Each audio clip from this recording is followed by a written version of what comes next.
Welcome to the thrilling world of Security Squawk, where we explore cybersecurity. Guiding you through online threats, we'll aid you in understanding safety protocols and trends. Meet our gurus, Bryan from Exact IT, Reginald from Arc Solvers, and Randy from Tech Rescue. Together, we'll delve into current events and hot cybersecurity topics, helping you comprehend their impact. Stay informed, stay secure. Security Squawk, the business of cybersecurity. Buckle up, let's dive in. What's up, boys? We got a good show for you today. An attacker who got into a healthcare company's network back in November 2004, and nobody noticed for an entire year. That's kind of the start of the show, right? We're going to get deep into it today with all kinds of cybersecurity stories and topics to brighten your day and make you realize that this cybersecurity and AI thing is going to be a big fat mess for businesses here in 2026, 2027, 2028. So welcome to Security Squawk. I'm Bryan here, joined by Randy and Andre. And today we've got a jam-packed episode. We're going to talk about 3.4 million patients whose healthcare data was quietly stolen over the course of a year, and a 9-day statewide clinic shutdown in Mississippi that sent surgeons back to pen and paper. It's a follow-up on a story that we covered a couple weeks ago. We're also going to talk about a global paint company that had just had 170 gigabytes, guys, of its most sensitive files posted online by ransomware criminals. That's an interesting one. Paint company and why that's important. And this one changes everything. How hackers used AI assistants to break into 10 government agencies without writing a single line of code themselves. So it's a big one. It's a big show today. So let's get into it. Guys, any first thoughts before we jump into it? No, just another weekend. We're still seeing the threats, like you said. Now we're just incorporating more AI into it. That's going to be one of the topics I'm going to be talking about.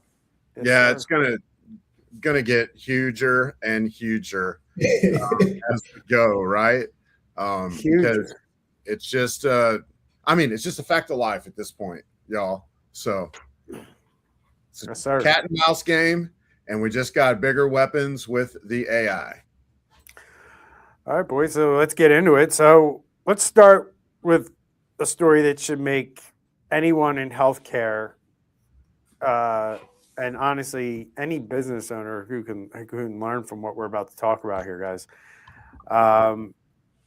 Anybody that has a vendor that handles sensitive data, right? So if you're offloading, a system or something that you do, think simple things like Salesforce, M365 email, Google email. That's all stuff that you outsource to another company to provide those technology that services to your business or to your personal, life.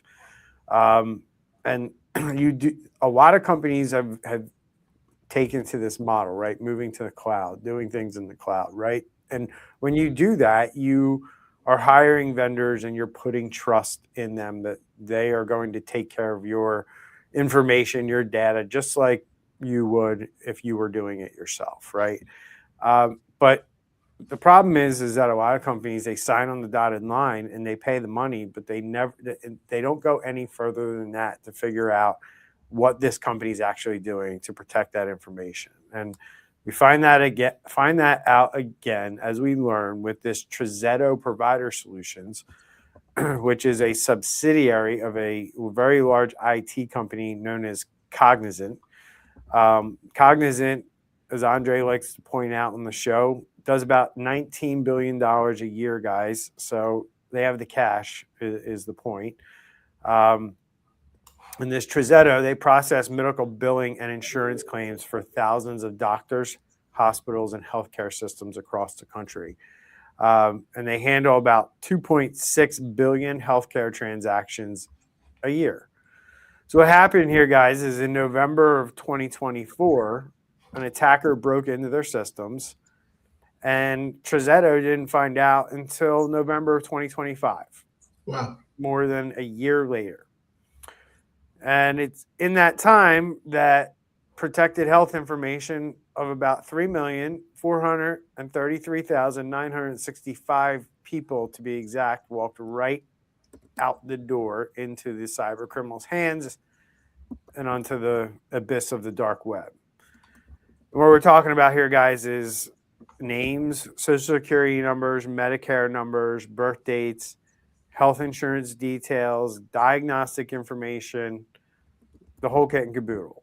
Patient notifications didn't even start until about 3 weeks ago. So that's where we're at this story right now. So, this is the same company, Cognizant, that got hit by the Maze ransomware back in 2020, and they lost between 50 and 70 million from that incident. So this is not a company, this Cognizant, that hasn't been through this or tested before. They were tested, and they paid tens of millions, and yet here we are again 6 years later with a year-long breach they didn't even catch.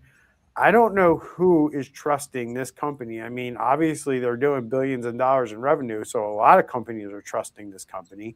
But at some point, you have to stop calling this bad luck and start calling it what it is, right? And it's just bad IT. Yeah, but this also shows just because your own systems are secure, that doesn't mean that the vendors that you're using and trusting, that their systems are secure. And that slow response, like you said, it took a year for them to detect it. Then they provided notification to the providers a month later, and then the patients found out 3 months later. And all they want to give you is a 1 year, identity theft monitoring is a joke. Yeah, and so what this does, Bryan, is it gives 3 million people's information to the bad guys, so then they can use AI to make this, like these campaigns that people are going to click on. Because what do most people do when they get an email, which is how 95% of all attacks start via email? They mouse over the little links. Oh yeah, those look legit. It looks legit. And yeah, I did break my leg on that ski accident, blah, blah, blah. And yeah, I did sign the blah, blah, blah, blah, blah, blah, blah. And they're saying I owe them $38, blah, blah, blah. Like little things like that. People will just go ahead and do, or they'll get tricked into doing something that they weren't planning on doing in the first place. So this is a gold mine for the bad guys. Yep, I agree 100%. I mean, the other part that we have to remember here that I think about when we talk about these stories is, again, what do we see very often? I'm not going to say 100% that it's going to happen here, but very often when we think about power schools, right? All those districts had to deal with that problem when it happened, not really power schools, right? They had to deal with the communication. I'm just thinking about, these doctors whose patients got breached, and these doctors may have to deal with their own HIPAA notification obligations. They may be named in lawsuits, and they didn't do anything wrong. They hired a vendor. The vendor got breached.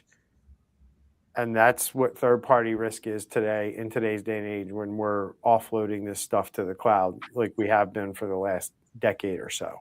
So this stuff isn't hypothetical anymore, guys. It's right here. It's right at our doorstep.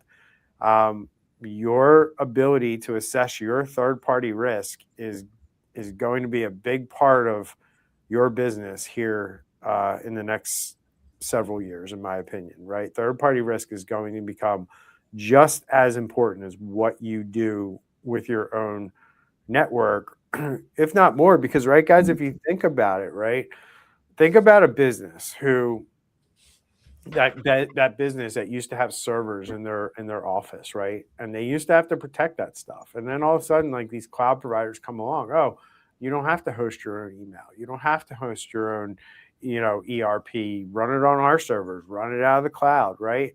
And it's like music to your ears from an IT person's standpoint. It's less stuff you have to manage and less stuff you have to secure, right?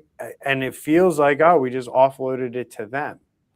But look what's happening. Like, you're offloading risk to them that they're not fully taking care of, and it's putting your business at risk, right? So it's inevitable that regulators, insurance companies are going to require your business to make sure you're checking this stuff, because they're not going to cover you if you're not. Like if you're just flying blind into a vendor relationship, you have no idea if they're SOC 2 compliant or anything like that. You just hire them, right? And then they ask you, like, what was your process for evaluating that vendor? Oh, we just hired them because they were the cheapest. Well, that's not going to fly, right? That stuff's going to get called out here in the future, and then they're going to adjust their language in their contracts and what their policy says. So that if you don't do third-party risk analysis with your cloud vendors and people that are holding sensitive data on your behalf, then you're going to be left holding the bag, not the insurance company, not your clients. That's where this is going. Yeah, it's like, I would actually rephrase that. You're offloading whatever service they're offering to you, but you're still holding the risk. Yeah. 100%. Any thoughts there, Randy, before we move on? Nope. And one more thing too is Randy had pointed out how it's going to be, emails that's going to be going out to the patients as far as like, phishing emails and things like that. But this breach also caused provider names, insurer relations that they have. So this can also now be hospitals that also have to be on the lookout, and then the cycle just happens again. You guys didn't tell me I had Andre's graphic up the whole time. Well, I wasn't going to tell you. I mean, I like to remember. So, had the wrong graphic up. So, you're talking people are probably like, why do they got to slide up about Mexico? And they talk about hospitals. So that's the story there. And then we're going to move into another topic here in a second. But another one I want to flag here, guys, is the story that we talked about last week. I just want to provide a quick update. And that's the UMMC, University of Mississippi Medical Center. Hey, Bryan. Yeah. So the Cognizant slide is still up. Yeah. Yeah, I'm going to, yeah, I don't have one for that. I'm just talking. Okay. My bad. So, go ahead. Sorry. Yeah. And they got hit with ransomware, as we talked about a couple weeks ago in the show, in February 19th to be exact. All 35 of their statewide clinics were shut down for 9 days. Surgeries were canceled, as we mentioned at the time on the show when we covered it. Doctors ended up needing to go to pen and paper, doctors, nurses, and everybody who runs that hospital. The FBI and CISA got involved. By March 2nd, they had their clinics back open, so about a week ago. And, most hospitals, when they're down, can be down for a lot longer than that. We've seen that with many hospitals being down for close to a month or more. So the fact that they got back up in such a short period of time is good for them, about 9 days. But it still shows how fast the hospital can go dark. And even 9 days in an area like that is just not good. So 9 days without that hospital being able to operate in that area is not a minor disruption, right?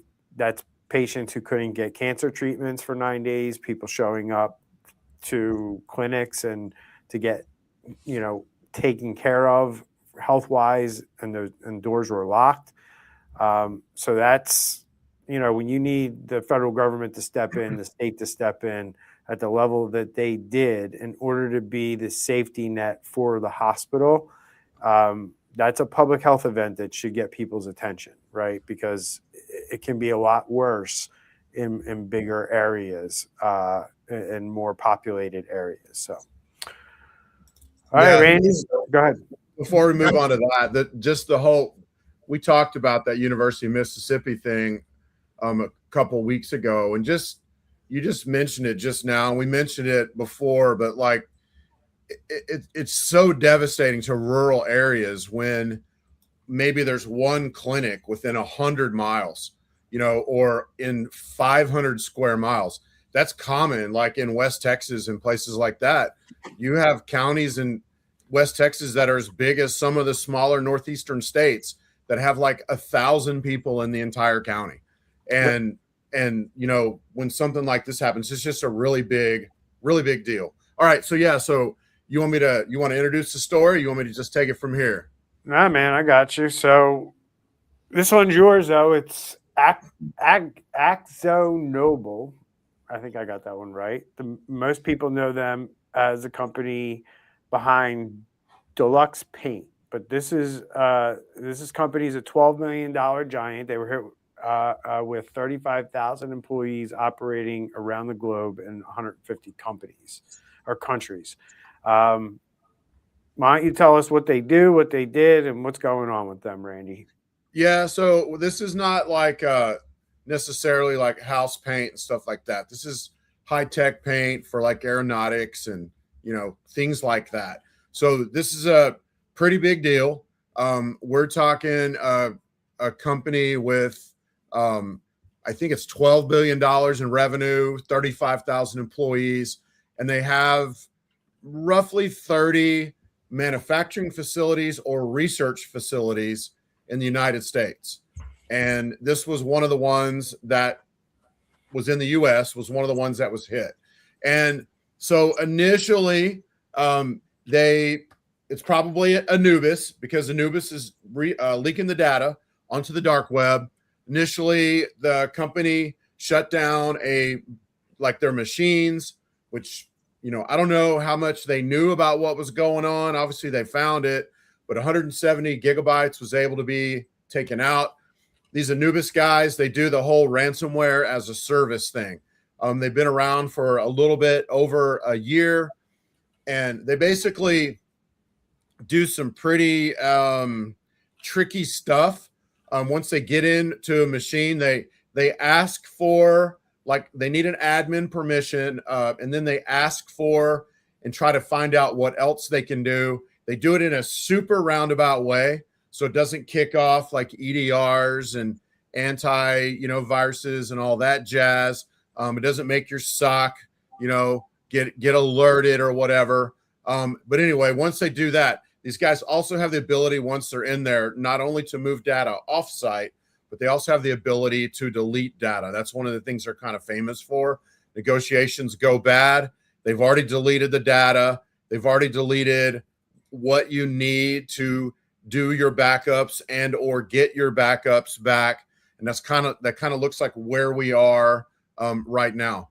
Some of the stuff that's been stolen, though, we're talking like intellectual property, non-disclosure agreements, contracts with like high value clients. There's a lot of sensitive data here, and not necessarily stuff that it's going to be used like in phishing attacks or whatever, but stuff that they could possibly use and most likely are using to twist the arm of Axo Nobel, or however it's pronounced. So that's what most likely what is going on here. So that's the gist of it. I like how the article, the quotations was, "Oh, don't worry, this was limited to one U.S. site." But hello, you are a 170 location company. You're in 150 countries, so you can't tell me that this one office got compromised with all this data, and there's no lateral movement, there's no connection to a server, corporate server, or something like that. So they're downplaying it, but I have a feeling it's way more than that. Yes, and the fact that they shut everything down kind of says they may not really know what happened, how it's going, or whatever. So I would concur with that. They instantly brought in an outside cybersecurity expert. So you may be onto something there, Andre. We'll see when we follow up in a couple weeks, right? Yep. Pretty crazy. We're here trying to bust out some of our social media posts while you guys are chatting it up. But at the end of the day, I've never heard of this ransomware group, Randy. Wow. Have you? I don't think so. One of my chat assistants said that they were brand new like this year, and I'm like, So then I did a little deeper research. It looks like they've been around since December of 24. So they're not really new, but they're relatively new. But here we go. It's so they got. I mean, did you talk about this data wiper thing? I mentioned it briefly. I was going to say it's pretty fascinating, the commands that they use on the back end to find out things, and then their specific ransomware as a service, you can do a slash like total wipe or something like that as one of your commands, and then it basically destroys all the data. And what it does is it leaves the file name in place, but destroys the data, makes it 0 kilobytes, and then deletes all the shadow copies as well, which is one of the ways the Windows operating system does its backups. It has shadow copies, which are like little invisible copies basically on a hard drive. So yeah, it's they probably use AI to come up with all that. Who knows? But here we go. Yeah, I mean, you got to have, I mean, more than likely offsite backups to recover from something like this at the end of the day. So, yeah, lesson learned: if you're not making sure that your backups are good, you're going to be in trouble one day. I mean, you got to make sure that these offsite backups work, right? You can't just trust the backup report that says everything's good, right? And that's the big takeaway here for me is in this case, you better make sure you have backups. In other cases, you don't. It's just about making sure that you can recover. And sometimes you can, get away with just paying the encryption and decrypting your files and moving on with life. This group doesn't play that way, right? So it's about data exfiltration, holding it over your head, telling you we're not going to release it, and you're going to pay over the threat of encryption plus it being released. And that's how some of these groups play. Whether or not you want to play the game with them is really up to you at the end of the day. So very interesting that the company had enough segmentation in place to contain the breach to one site. So that's good. We talk about it on this show all the time. We talked about it with the University of Mississippi, like being able to take out the whole entire environment like that. It's not something that you should be able to do very easily.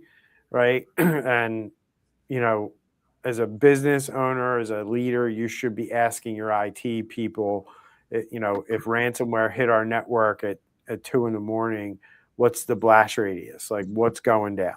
Right. And you should understand that and be okay with the answer. If they say like, well, everything's going to go down, I would probably think about maybe putting some segmentation in place so not everything goes down. Right.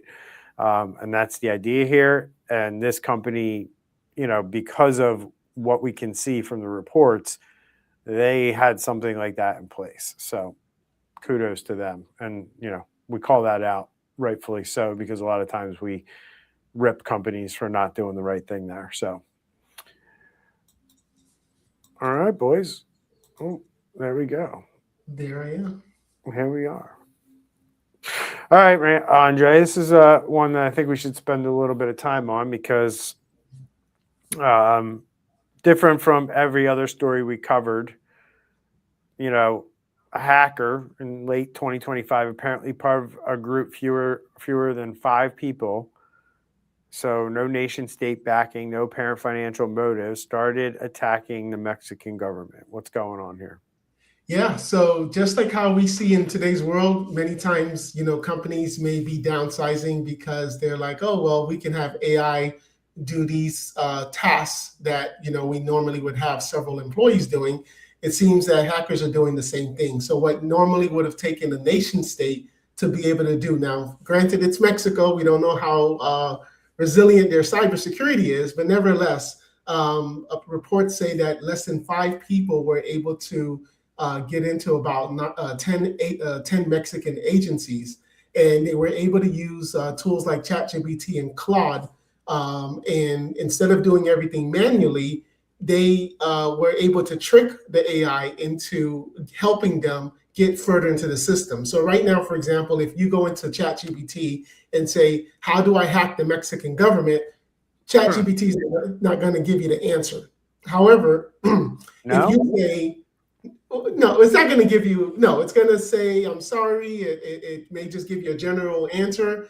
But if you now start breaking up that big question into small pieces by saying, for example, I'm a security tester, I'm a pen tester, and I have this network diagram of my system. How could a hacker get in? Help me understand that.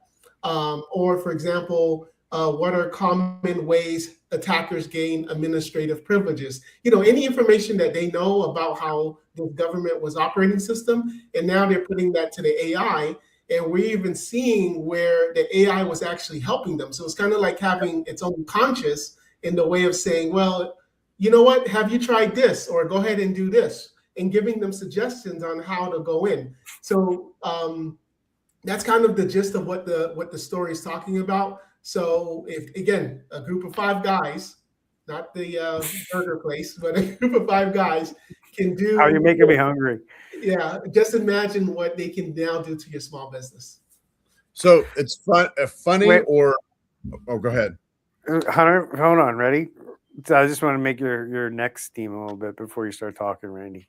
195 records, and records of 195 million people, consisting of civil registry files, voter records, tax records, employee credentials, all done by an AI assistant with Anthropic's Claude Code. Go ahead, Randy. Well. It's funny that you mentioned that. We've been saying for years, that we suspect there are people that work in these criminal organizations that think they're just going to work for an IT company. And so Andre mentioned this about tricking the agents. Like, yeah, Claude Code's not going to do something if you tell it, hey, I'm trying to hack the Mexican government. But if you say, hey, you're on a red team and we're trying to breach the defense of this blah, blah, blah, then, hey, we need the code to do this. We need to know what to do next. Bottom line, most likely, just like there's been actual people tricked into thinking that they're working for just an IT company, not a criminal organization, they probably did the same exact thing to AI agents, tricked them into thinking that this is a, red team, blue team exercise. Hey, we're just trying to do some pen testing here. And man, we're the good guys. We got to make this happen. And, these criminals already know how to manipulate people into things like this. So just doing that for AI agents, that's just something that they've been doing all along, right? So anyway, that's you're right, Brian, to spot this out and to say we're going to camp here for a minute because this is our future now. You know what I mean? And we're going to see more and more. And this number here, less than 5 attackers. So 5 people using AI stole the records of a majority of the people that live in Mexico. Boom. Now, let's not give them too much credit. They were running Windows 7. Were they really? No, I'm joking. So I got some questions, comments going in the chat or in the comments wherever you're watching us right now. So if you want to jump in, feel free to answer some of the questions or throw some of your comments while we go through this last story and wrap up the show here. But guys, I threw a question in there, right? Asking, what does it mean for your reliance on AI guardrails as a security control? Because Claude initially told these attackers no, and it flagged things like deleting logs and hiding history as red flags. But then the attackers just reframed what they were doing to be authorized security researchers or testing. And then Claude was willing to help them at that point. So it's not going to help you if it thinks you're attacking or hacking, but if it thinks you're testing things on maybe your own network or in your test environment, it'll gladly help you. Right. Yep. Very interesting to see how much longer that goes on for. Well, I mean, that's been stop it, right? What was that?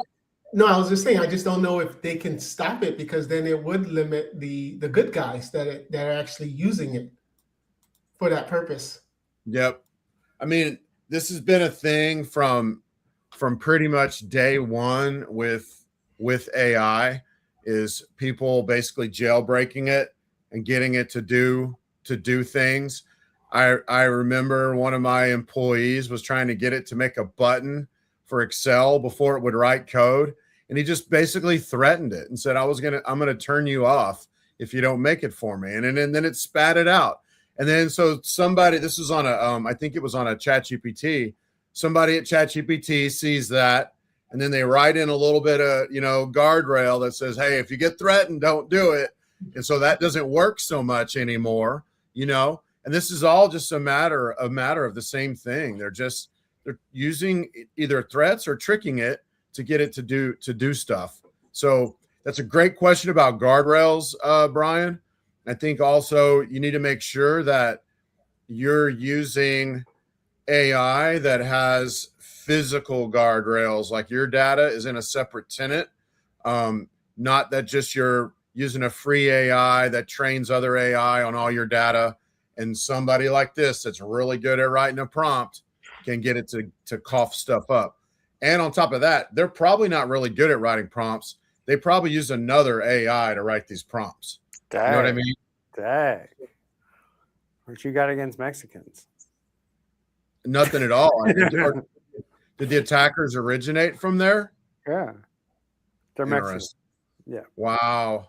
But I could see you saying, like, they don't know how to code, but you said they don't even know how to prompt. No, that's not what I'm saying. I'm saying that they most likely used another AI. I know what you're saying. For this. I do that all the time. But it's a whole different level, right? Because you're now able to code and create things that required you to look years and years and years of I had to go to school for years and years before I knew how to code. And then I had to practice. It's not easy, right? So the fact that we've just taken the human element out of the need for creating software and things that run on computers, look out, world, because you don't know what humans are able to create. Like that was the big wall. That was the barrier to entry, is the education and amount of time required invested into developing the skills needed to build software. Very few people in the world were able to gain those skills. Like I know people that know how to code, dude, but they never built software end to end, right? That actually you could install and actually run and use, right? So like very few people have the ability to understand how to do that, end to end. And now you don't even need to know any of that. You can just tell it, this is what I want this thing to do, and it'll try to build it for you, right? So it's very interesting because it's all going to lead us to a place where every end user is going to have these access to these tools where you can create really dangerous stuff on your endpoint, right? So companies have to be aware that your infrastructure, we used to joke and talk about living off the land all the time. You literally, like now more than ever, your infrastructure can be weaponized against you, your country, your own business, you name it. That's what we're up against, right? So, these tools could, potentially uncover credentials, if your employee or your, we're going to call them a developer in quotes, right, isn't careful about what they paste in or how they connect these tools together, right?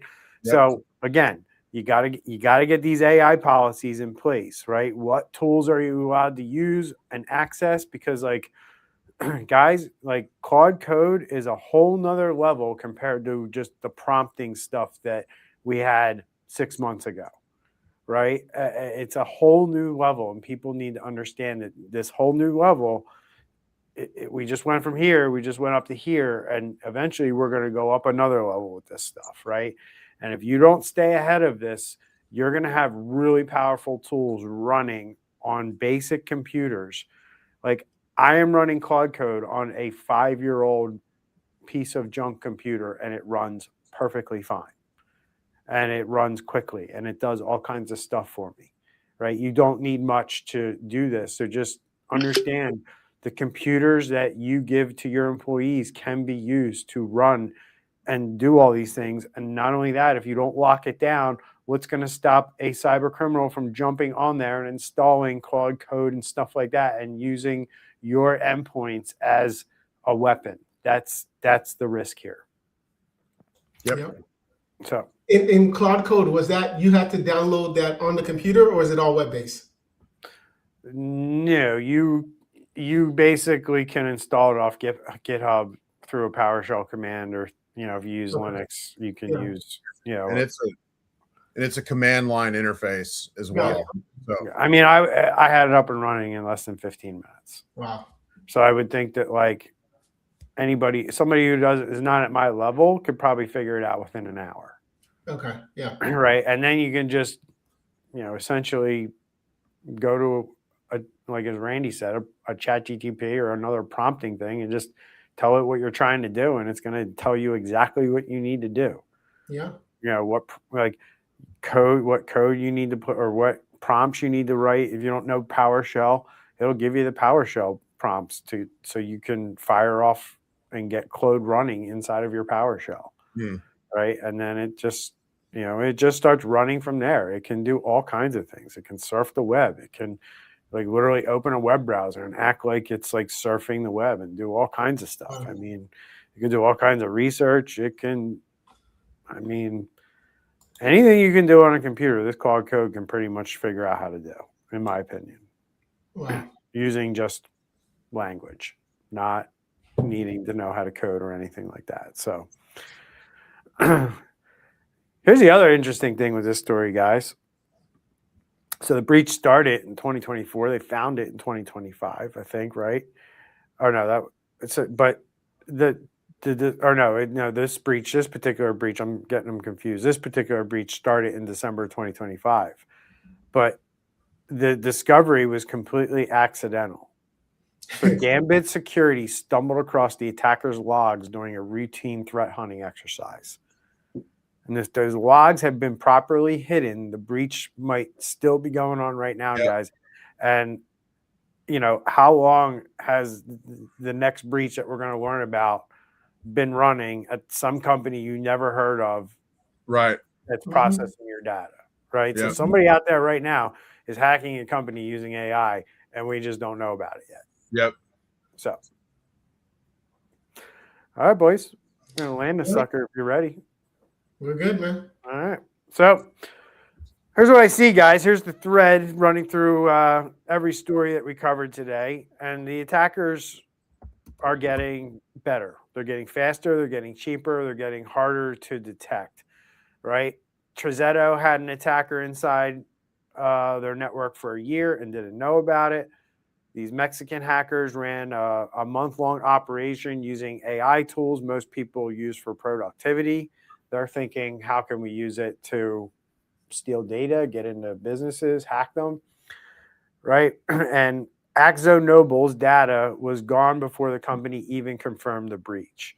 So the defenses that most businesses and most enterprises have in place were built for a threat model that's already obsolete.